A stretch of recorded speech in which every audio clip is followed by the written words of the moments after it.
Evet sevgili izleyiciler, aramızdan sonra tekrar birlikteyiz. Şimdi sizlere bir türkü daha sunmak istiyoruz.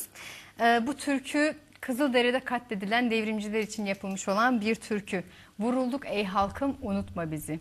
Biliyorsunuz Mahir Çayan ve arkadaşları denizlerin idamını durdurmak için hemen harekete geçmişlerdi. Ve İsrail konsolosu Edrom'u kaçırmışlardı. Onlar Kızılderili'de kuşatıldılar ve katledildiler. Şimdi onlar için yakılmış olan türküyü sizlere sunuyoruz.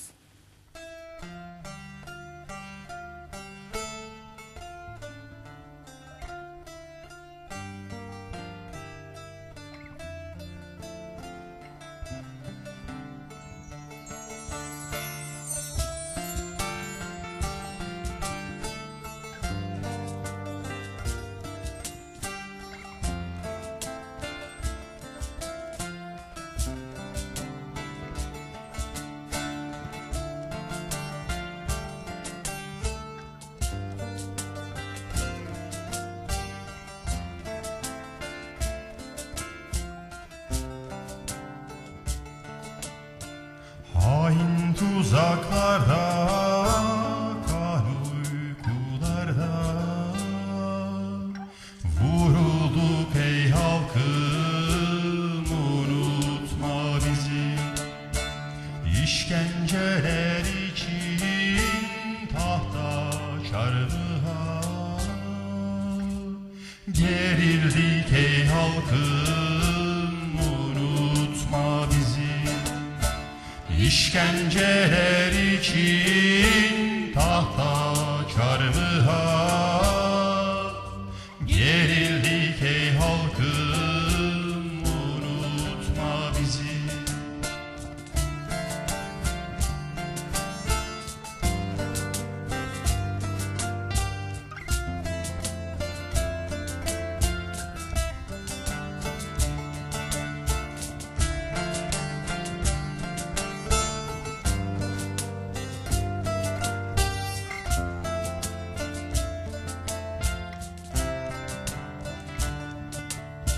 Zulüm sığmaz iken köye şehire, bize mezar oldu kan Kızıldere. Yavuklu yerine çıplak mavzere sarıldık ey halkım unutma bizi. Yavuklu yerine çıplak mavzere sarıldık ey halkım unutma bizi.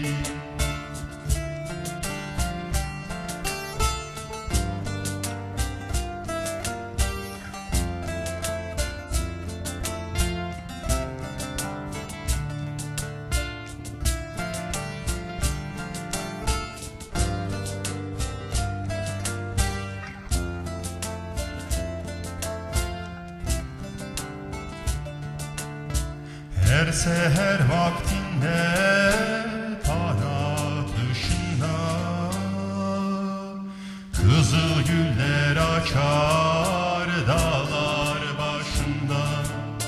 Faşist namluların her kurşununda dirildik ey halkım unutma bizi. Faşist namluların her kurşununda dirildik ey halkım unutma bizi. Faşist namluların her kurşununda dirildik ey halkım unutma bizi. Sevgili izleyiciler, geçtiğimiz programlarımızda size bir duyuru yapmıştık. Demiştik ki şiirlerinizi bize gönderin. Onların içinden yapacağımız seçmelerle bir tanesini ya da iki tanesini programımızda sizlere sunacağız. Bu çağrımıza çok güzel yanıtlar geldi. Birçok izleyicimizden şiirler geldi e-mail adresimize. Şimdi onlardan bir tanesini ben size sunmak istiyorum. Sayın Yusuf Ter, denizler için bir şiir yazmış ve bunu bize göndermiş. Tam da gündemimize denk düşen bir şiirdi. O yüzden sizlerden gelenlerden ilk şiir olarak Yusuf Ter'in İsyan Edin şiirini şimdi sizlere sunmak istiyorum.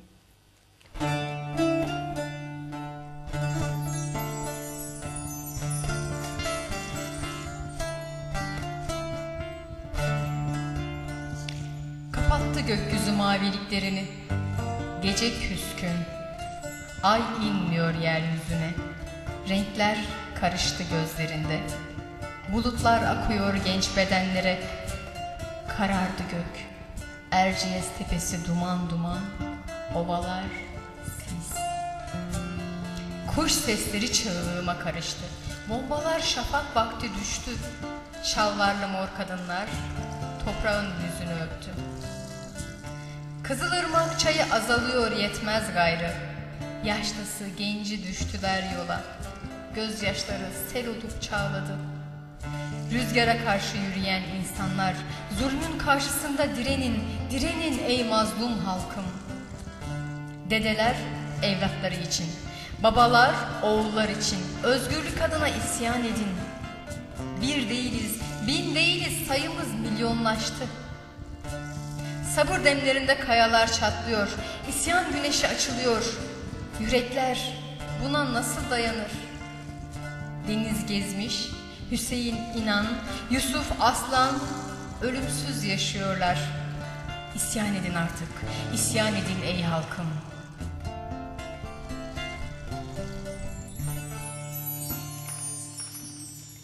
Sayın Yusuf Ter'e çok teşekkür ediyoruz.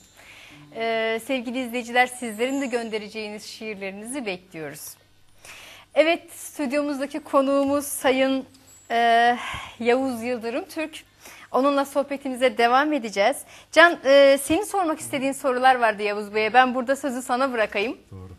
Şimdi daha önce de aslında bir sohbetimizde girmeden önce konuşmuştuk.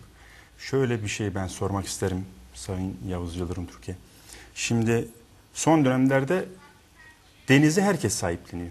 Yani neredeyse sahiplenmeyen yok gibi. Hani faşistlerin dışında diyorum. Kimisi onun anti-emperyalisti diyor ama anti-emperyalistliğini de şeyle sınırlıyor. İşte ulusalcıydı, vatanseverdi diyor. Kimisi de diyor yani özellikle liberal çevrelerde daha böyle hümanist bir yaklaşımla iyi çocuklardı, hoş çocuklardı, güzel çocuklardı. İşte yazık oldu bunların bunu yaptıkları. Yani asılmaları hak etmiyorlardı ve yazık oldu diye şeyler söylüyorlar. Sadece bununla sınırlandırıyorlar. Daha doğrusu sadece bunlarla sınırlandırıyorlar. Evet, bunlar da var işin içinde ama gerçekten siz o dönemi birlikte yaşadınız. İşte Hüseyinlerle, Denizlerle birlikteydiniz. Yani tanığısınız, siz canlı tanığısınız. Gerçekten denizlerin ufku bu kadar sınırlı mıydı, dar mıydı? Yoksa şu anda farklı bir noktaya mı çekilmek isteniyor denizler? Şimdi bu hareketin gelişme sürecini ele aldığımız zaman başlangıçta itibaren denizler ulusalcılığın etkilerinde olmadığını söyleyemeyiz. Çünkü dört dönemi var sanırım. Evet, yani deniz, özellikle deniz Çünkü açısından. burada çok önemli bir husus var. Bunu bilmekte yarar görüyorum. Bir tarafta tip var. Tip var. Tip her şeye rağmen işçi sınıfına, yoksul emekçilere çağırıyor. Sosyalizmi yasalarla sınırlıyordu. Tabii barışçıl geçiş gibi tezler ortaya atıyor. Bir taraftan da bu hareketin kitlelere yayılmasından rahatsızlık duyan ve bunu sol askeri junta dedikleri hareketlerle sadece anti-emperyalist yanı ağır basan, ortaya getiren bir akım var. Bunun başını çekenler de eski TKP'liler. Yani TKP'den kalanlar. Şimdi bu TKP'lilerin önemli bir özelliği var. Bir, bunlar Aybar'ın ve diğer tip yönetimlerin Marksizm-Leninizm'den uzaklaşırken, bütün ambargolar koyarken, bunlar eski komünistler yasaklanmış, çeşitli kamu hakları elinden alınmış ve şeyler bunlar, devrimciler. Hikmet Kıvılcımlı, Mihri Belli. Şimdi bunlara karşı tip de bir izolasyon yapıyor. Gençlik de özellikle Deniz bu izolasyona, bunları tecrit edilmesine karşı